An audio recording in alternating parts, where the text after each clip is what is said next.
Hola, mi nombre es Luisa Moreira, soy alumna del máster en Data Science y Business Analytics en IMF School y os vengo a presentar el TFM que he realizado, consistente en la detección automatizada de disruptores endocrinos en cosméticos mediante OCR y NLP. Empezando por la introducción, los disruptores endocrinos son compuestos presentes en algunos cosméticos que suponen un riesgo tanto para la salud como para el medio ambiente. Actualmente los consumidores no disponen de herramientas sencillas para poder detectar si sus productos cosméticos contienen disruptores, como es el ejemplo de esta página web, que efectivamente detecta el ingrediente de la etiqueta butilparaben, pero no nos dice si este es un disruptor. Sin embargo, en esta otra web sí que detecta que es un disruptor, pero el problema está en que hay que añadir cada ingrediente para analizarlo. Por eso, mi propuesta soluciona esta limitación. He desarrollado un sistema que a partir de la imagen de la etiqueta se aplique un flujo OCR-NLP para detectar automáticamente si este listado de ingredientes contienen un disruptor. Lo importante es que funciona independientemente de una base de datos de productos, porque no dispongo de ella. Lo que dispongo es de un detector de disruptores de etiqueta. Y bueno, pues ahora vamos a hablar de la metodología empleada en este proyecto. Empezando por la arquitectura del proyecto, podemos ver que el flujo parte de los datos en bruto, es decir, las bases de datos de disruptores endocrinos. Luego entra en el proceso de ETL, que con él se genera el listado consolidado de nombres INCI. Este nombre es el nombre internacional adoptado para utilizarlo en las etiquetas. Independientemente del idioma hay que utilizar este nombre. Y en paralelo, las imágenes de etiquetas pasan por un modelo de OCR que convierte la foto en texto. Este texto se normaliza y se analiza con el modelo de NLP. Aplicando un conjunto de patrones Entity Ruler creado previamente para poder detectar los disruptores. Y finalmente, los resultados se exponen al usuario en una aplicación web desarrollada en Streamlit. Pues todo este flujo se plasma en un código principal que actúa como punto de entrada de la aplicación. Aquí se realiza el proceso de ETL completo que genera el listado de disruptores, que ahora mismo está comentado porque lo suyo es hacerlo solo una vez para poder obtener la lista. Y el programa toma la imagen de la etiqueta, aplica el OCR, analiza el texto con Spicy y devuelve las entidades detectadas. En definitiva, este script refleja el flujo que acabamos de ver en la arquitectura. Y bien, pues ahora vamos a hablar de los datasets utilizados y el proceso de ETL. En primer lugar, hablar de las fuentes principales, salvo la última, EDC Databank, el resto son de la Unión Europea. Y como fuentes secundarias han sido utilizadas InCidecoder y Open Beauty Facts para la evaluación y bueno, para poner a prueba el modelo, ¿vale? Las primeras son las principales que se han utilizado para el proceso de ETL que vamos a explicar ahora. Aquí está el ETL. Bueno, para construir la base de disruptores consolidadas, tuve que unir la EdList, que constaba además de 3 listas, con la hecha. Con esto obtuve el total de disruptores endocrinos, pero dicho listado, además de sustancias utilizadas en productos cosméticos, contiene también pesticidas, herbicidas, etc. Entonces, por ese motivo, lo uní a la base de datos de pesticidas de la Unión Europea para poder eliminar esas sustancias y tener un dataset más reducido. El problema, que este listado contiene los nombres químicos, no el que viene en la etiqueta. Por eso tuve que unirlo con la base de datos COSIN, que a su vez había que unirlo porque tenía 5 anexos, con un total de 42.500 ingredientes. Problema. que con este merge solamente se obtuvieron 37 nombres, sustancias con nombre INSI. Entonces se tuvo que recurrir a un proceso manual, gracias a la base de datos EDC Databank y COSIN, la misma que se ha utilizado antes, pero en su buscador porque estaba incompleta. Y con ello, tanto el dataset que ya tenía etiquetas como el dataset que no tenía etiquetas y se las metimos manualmente, a ambos se le añadieron columnas que han servido para hacer la evaluación del modelo. Y se volvieron a unir, obteniendo un listado de disruptores final con 164 sustancias con su nombre de etiqueta, nombre INSI. Y este es el listado que nos va a servir para la creación de patrones. Ahora vamos a ver el modelo. El modelo, bueno, todo el proyecto fue realizado en Visual Studio Code con el código de programación Python. En este caso, para el OCR se utilizó Easy OCR. En este caso, este es el código de OCR que coge la imagen y la pasa a un texto plano para, bueno, que este texto sirve de entrada directa al modelo de NLP. Y en el modelo de NLP hemos utilizado la librería Spicy, en concreto Entity Ruler, para poder crear patrones. Y vemos aquí el código que consta de dos funciones. La primera, cargar Entity Ruler, y el otro, analizar texto. En la función cargar Entity Ruler es la función principal de mi modelo NLP, porque aquí cargo el pipeline de Spicy, desactivo el NER que viene por defecto y añado el Entity Ruler. El Entity Ruler se alimenta con los patrones que generé a partir del listado consolidado de disruptores y al final se guardan para que el modelo los reutilice. En resumen, esta función es la que prepara el modelo para poder reconocer los disruptores de etiqueta. Y dentro de esta función está la función de generación de patrones que vemos a continuación. Esta sería la función que genera los patrones y bueno, aquí se ve mejor. Vamos a traducirlo un poco. A la izquierda vemos los patrones que se llegan a generar de una sola sustancia. Y a la derecha, la traducción aterrizada, ¿no? El primer patrón detecta la sustancia solo si aparece escrita tal cual en la etiqueta, con sus espacios. Esta sustancia contiene 3 palabras. Luego está el segundo patrón, que cuando en el texto de la etiqueta viene como una única palabra, un único token, también capture esta variación. Y por último, también con guiones opcionales y espacios, ¿vale? Así, la misma sustancia que puede venir de distintas formas escritas en las etiquetas sean detectadas. Y con esto lo que tenemos son los patrones, ¿vale? Pero recordemos que anteriormente habíamos analizado el texto en OCR, que es el texto que queríamos analizar si tenía disruptores. Para ello, utilizamos la función normalize, que es la que está abajo, que a su vez funciona con las de arriba, ¿vale? En este caso, esta función limpia el texto obtenido en OCR, donde se unifican los guiones, se convierten todas las palabras a minúsculas, se eliminan símbolos innecesarios, y esto asegura que el modelo trabaje sobre un texto uniforme y evite errores en la detección. Y por último, volviendo al principio, abajo, la función de analizar texto. Esta función es la que conecta todo. Recibe el texto procesado por OCR, lo normaliza utilizando la función que hemos mostrado en la diapositiva anterior, lo pasa por el modelo y el resultado es una lista con 3 salidas. Las entidades detectadas, es decir, los nombres de los disruptores endocrinos, el ID y la etiqueta que le hemos puesto, que en nuestro caso es disruptor, ¿vale?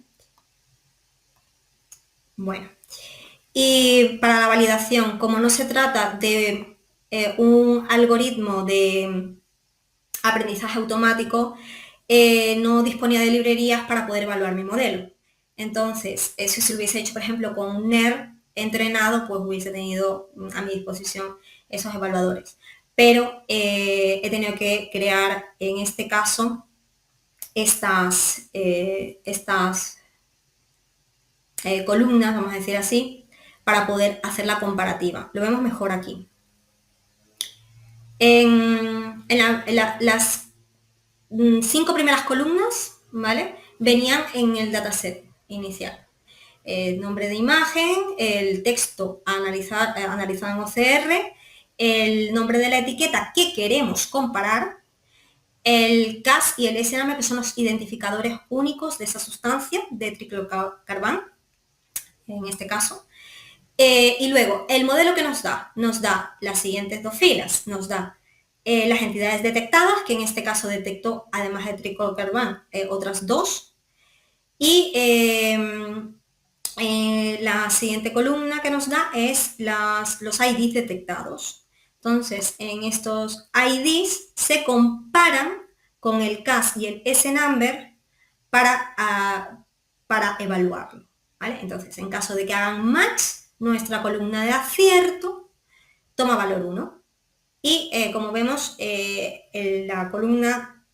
la última columna de números detectados sí que cuenta esos 3 que se detectaron. Pero bueno, como estamos evaluando en esa fila concreto, para poder evaluar el modelo y ver si se ha reconocido correctamente, el acierto pues solamente da 1 si coincide.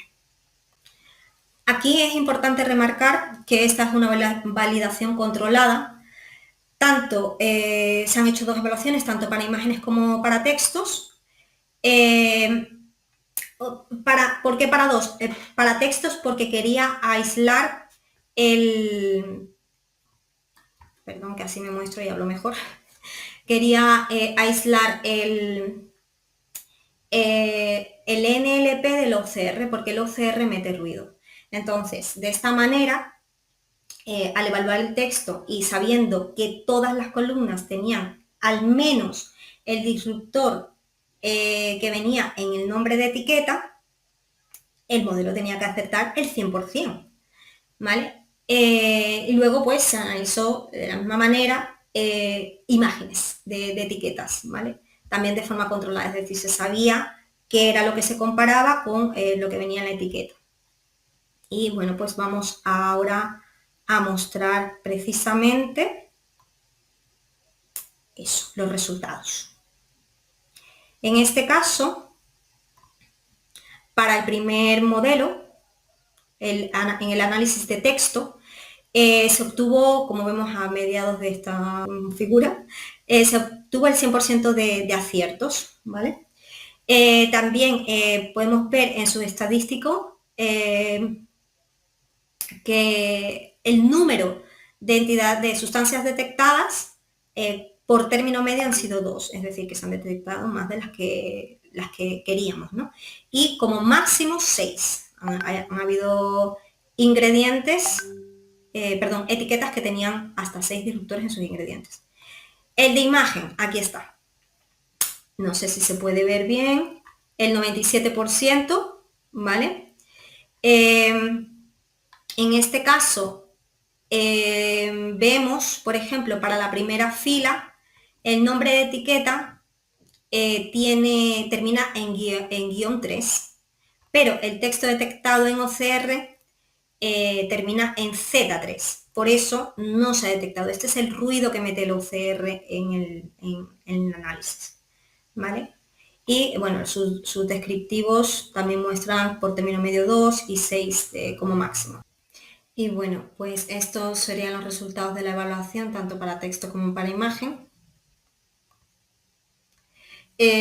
También se incluyen visualizaciones de las distribuciones de las sustancias analizadas en la evaluación controlada y además realicé un análisis con la base de Open Beauty Facts que contiene más de 16.000 productos. Aquí el objetivo no era validar caso por caso, sino observar cómo se comporta el modelo a gran escala con datos reales.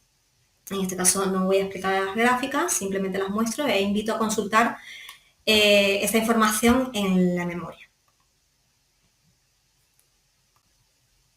Bueno, ahora vamos a hablar de la aplicación de Streamlit.